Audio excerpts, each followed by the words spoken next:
தின உரிமை மக்கள் இயக்கம் மகளிர் உரிமை கழகம் சார்பாக அனைவருக்கும் மாலை வணக்கத்தை தெரிவித்துக் கொள்கிறேன். இன்று உங்களுக்கெல்லாம் தெரிந்த ஒரு விஷயம், சமுதாயத்தின் பெண்களுடைய நிலைப்பாடு என்ன, பெண்களுக்கு இன்றைக்கு தகுந்த பாதுகாப்பு இருக்குதா இல்லையான்ற ஒரு விஷயமே தெரியாத நிலை ஓடிக்கொண்டிருக்கிறது. நீங்கள்லாம் கேள்விப்பட்டிருப்பீங்க, ஊடகங்களில் பார்த்துருப்பீங்க. பெண் மருத்துவர் பாலியல் வன்கொடுமை, பாலியல் தொல்லையை கொடுத்து இன்றைக்கு படுகொலை செய்யப்பட்டிருக்காங்க. கல்கத்தாவில் ஒரு பெரிய ஒரு போராட்டமே அங்கே நடந்து கொண்டிருக்கிறது. அது மட்டும் இல்லாமல் உலகம் முழுக்க இதுக்கு கடுமையான கண்டனத்தை தெரிவிச்சிருக்கிறாங்க. நமது அமைப்பின் சார்பாகவும் இது போன்ற செயலுக்கு கடுமையான கண்டனத்தை இந்த நேரத்தில் தெரிவித்துக் கொள்கிறோம்.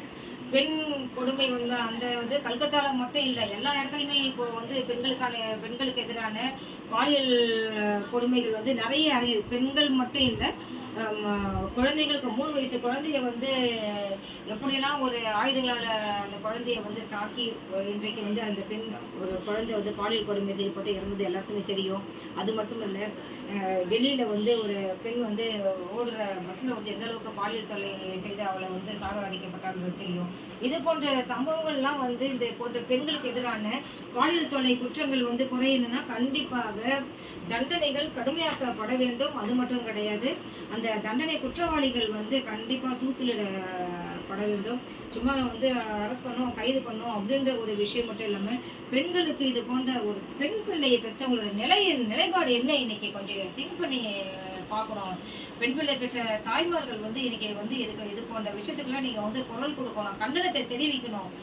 எப்படி ஒரு பெண் பிள்ளைகளை நீங்கள் நம்பி பள்ளிகளுக்கோ இல்லை மற்ற இடங்களுக்கோ இன்னைக்கு வேலை செய்கிறது ஒரு பெண் மருத்துவர், பல உயிரை காக்கக்கூடிய அந்த பெண் மருத்துவருக்கு இது போன்ற ஒரு விஷயம் நடந்துருக்குன்னு சொன்னால் இதை எந்த லெவலில் எடுத்துக்கிறது?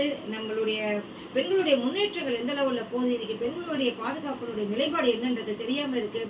தயவுசெய்து பெண்கள் தாய்மார்கள் எல்லாருமே இதுக்கான கண்டனத்தை தெரிவிங்க.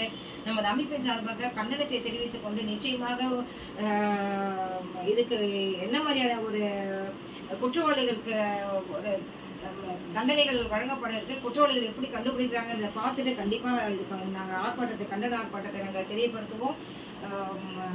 தயவு கூர்ந்து பெண்களை பெற்ற தாய்மார்கள் எல்லாமே பெண்களை பெற்ற தாய்மார்களுக்கு மட்டும் சொல்லலை, இன்னைக்கு ஒரு தாய் என்ற ஒரு விஷயத்த, ஒரு பெண் என்ற விஷயத்த, ஒரு பெண்மையை 80 வயசு கிழவியாக இருந்தாலும் பாலியல் தொல்லை இருக்குது, ஒரு 3 வயசு குழந்தையை பார்க்காம பாலியல் தொல்லை இருக்குன்னு சொன்னால் அந்த இடத்தில் பெண்களை தொடும் பொழுது தண்டனைகள் கடுமையாக்கப்பட்டால் மட்டுமே இது போன்ற குற்றங்கள் குறையும் என்பதை இந்த நேரத்தில் எங்களது கண்டனத்தை தெரிவித்துக் கொண்டு விடைபெற்றுக் கொள்கிறேன். நன்றி, வணக்கம்.